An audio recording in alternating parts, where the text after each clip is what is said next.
I would like to introduce to you Christian Ander. Welcome on up on the stage. Thank you.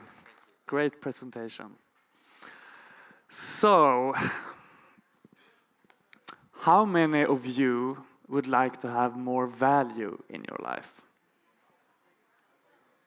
Great, thank you. And how many of you have used Bitcoin or any other cryptocurrency today? How many of you have thought of buying crypto assets? Okay, great, thank you. Let's see if we can get these hands all the way up from all of you later tonight. So, as I got presentation, my name is Christian Ander. I'm founder of BTCX.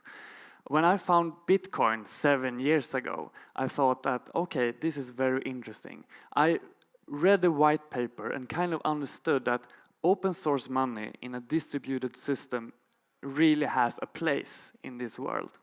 But I didn't know how or when. So I started BTCX as an experiment, like, do other people really see the same potential as I do?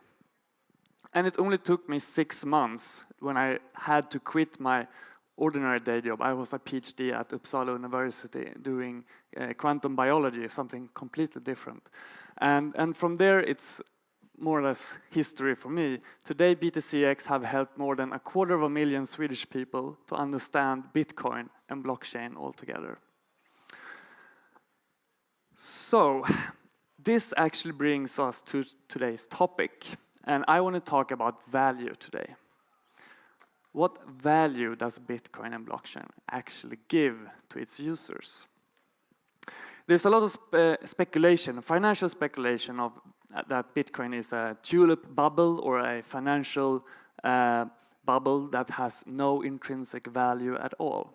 But if you look at the core principle of Bitcoin and the blockchain, what does it actually mean? And before going into this, I want to talk about power. And power regarding to Bitcoin means the power of ownership. And a few examples of what this means with your normal money. Let's go to 2008 in New York, Wall Street. We had this, the biggest financial crisis in modern time. And the banks all over the world are heavily invested in each other. And what happened is one of the largest and oldest bank in Western world declared itself bankrupt, which sent up ripple effects all over the world, so hundreds of banks also became bankrupt. Now the interesting part is, what happened with your money? If you were one of the unlucky ones having money in one of these banks, did the money become worthless? No. Did the money disappear? Not really. The thing is, you didn't have money. You had a credit line from the bank to you. And that credit is as valuable as the bank's financial status. So it was the credit that became worthless. And if we continue to look a few years ahead, 2013, we come to Cyprus. And this time it was the government itself that had problem with its debts. So the European Union threatened to kick Cyprus out from the European monetary collaboration if it didn't deal with the debts. So the government of Cyprus decided that, okay, let's close all banks and enforce capital controls so there will not be a bank run during this crisis. And it didn't end there. They actually added a taxation up to 50% on bank deposits. So what happens with your money at that time? Truly, it's not really your money. It's the government's money. And you're more or less lending it. And when the government says, sorry guys, we want it back, it's called tax. And it's not so much you can do about it. But Cyprus managed to do it. I mean, Some were not so happy that they paid a lot of tax suddenly. But it really shows the point that digital fiat money is not real money, it's a credit line. So if you have a lot of money, what do you do with it then? You could buy gold. Many people have. But it's difficult to trade with gold. Okay, you can also do cash, paper money. So you can have your savings under your mattress and think you're safe. And then you go to Sweden, 2015. The Swedish central bank said, okay, all the paper bills will be taken out of circulations in 12 months. So you have 12 months to spend your money. If you didn't manage to spend your money in these 12 months, you can exchange this paper bill to a new paper bill. Okay. It shows that the paper money isn't either your money. It's the Stefan Ingves money or the Riksbank. But then you had 12 months to spend your money. So it's like, okay. But it's not always the government play nice. 2016 in November, what happened? A big country did the same thing. India, yes. How much time did the population of India, 1.4 billion people, 20% of the world population, how much time did they have to spend their money? 12 hours? No, less, 24. 4 hours. 8 o'clock in the evening, the Prime Minister, Modi, right, said in live television, you have 4 hours to spend your money. Wow. Chaos. So what happened? People were queuing in days outside of banks to change their old paper bills to new paper bills. And I mean, this is a good country. It's nothing wrong with it. The government just decided we're fed up with money laundering. I mean, yeah. But it really shows that the money you're having, it's not your money. And in this respect, I want to take up the topic of Bitcoin. How does this compare to Bitcoin? So Bitcoin is what we call a native cryptocurrency. It means it's not issued, it's not controlled by any entity, except the blockchain itself and its algorithm. It means practically that it cannot be seized, it cannot be freezed, and it cannot be declared worthless by any legal means. And this is what I say is the core value of any native cryptocurrency. And that is why it is so important in today's financial landscape. And in that sense, Bitcoin is more like a precious metal. And just like gold, can Bitcoin be divided? It's totally fungible, and it's, what was it now again? Right, it's very hard to fake. And it's one of the reasons why gold is so valuable, because it's color. It's very hard to fake gold's color and the tyngd, the weight of the metal. And in cryptocurrencies, native cryptocurrencies, they are cryptographically secure, so it's very simple to check that it's genuine. And this is why it has gotten the name as Gold 2.0. In other words, the digital gold. So many people think that, okay, Bitcoin could potentially take the role that gold has today. And I'm willing to take that one step further. But before I talk about Bitcoin, I want to talk about the blockchain in more general terms, because the blockchain has also a lot of value it adds. I mean, Bitcoin has a blockchain, but in a general sense, I think one of the most intriguing properties the blockchain offers is the tokenomics. How many of you have heard about the tokenomics? A few, quite many actually. So tokenomics is basically a new era of economic crafting. You can create a token which is basically governed by a smart contract. And this contract stipulates what effects this token will have. So you can put in information that incentivize certain user behavior.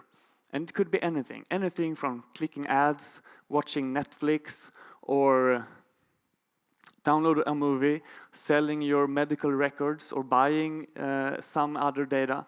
Anything that can be digitalized, you can suddenly monetize.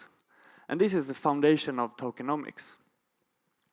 And by doing this, you can also take, I mean, one obvious use case of tokenomics is the ICO.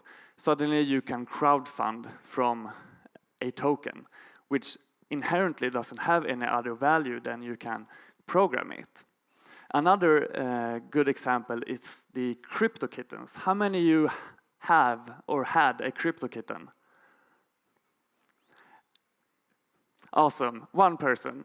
And it shows you that the token economics can also be used as collectible items. So you can tokenize art, you can tokenize anything that is unique and make something out of that.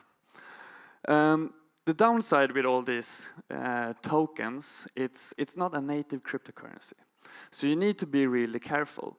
So if you buy into or participate in ICO or any other token, you need to check what kind of token is this. Because a token can be issued on any blockchain available out there. You can use it on the Bitcoin, the Ethereum. So it has the same property as the blockchain and also the property of the smart contract. So you need to be really good in reading computer language suddenly. So there's a big field coming up here where the tokenomics will, in one hand, revolutionize the economy we have. I mean, basically, it can replace the stock, the common stock. Why don't tokenize the stocks, right? You can also, the loyalty programs, as we heard before, and also the, you have the stocks, you have the loyalty programs, and yeah, why not the salary? So you actually tokenize the salary, you get paid in fiat or Bitcoin or whatever, and at the same time you also have a other value that can be used as influence in the company. And in that way, maybe you don't need a board anymore. You can use the token to replace the boardroom, and suddenly all your consumers, all your employees are the board. So they decide what happens in a company, and the CEO just makes sure it's executed down the line, which quite easily can be extracted to a country. So suddenly you don't need to have an election. You just have ministers following the blockchain or the tokenized. When you get born, you get a birth certificate that is a token in a way. Jumping back to Bitcoin. So what actually does it mean if we have a global distributed finance system that is free to all, for all to use? So one of the important aspects Ivan on Tech took up this morning in his first presentation was poverty, the #1 UN point. And having Bitcoin as a global financial system, instantly you have 100% financial inclusion. About 1/3 of the adult population don't have a bank account today. And what impact would that have? Probably to eradicate poverty. Because if you don't have access to the digital economy, your economic reach or strength is very limited. It's basically limited to the people you know and can see and meet every day.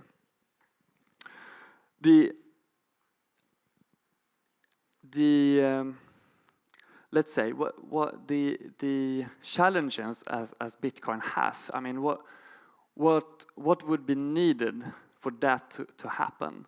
And many experts says that for Bitcoin to really blossom, to take that leap that it could potentially be, it needs to fulfill the characteristics of money. And basically there are 3 characteristics of money. It's the unit of account, meaning that you should be able to lend something with Bitcoin, or financial institutions start using it as dollar and euro. And that is actually happening right now. I came from New York this morning actually, and I met several startups who were starting to lend and borrow Bitcoin as a service, a financial service.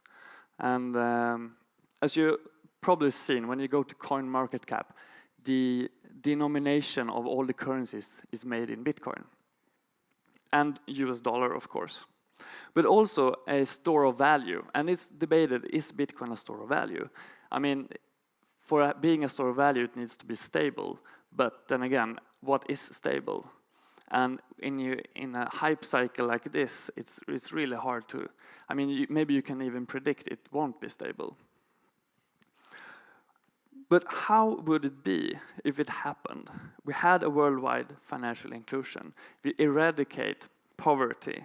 And most certainly, the economy of the world would basically explode to levels we've never seen before, when 8 billion people can make trade with each other instantly, without any middleman.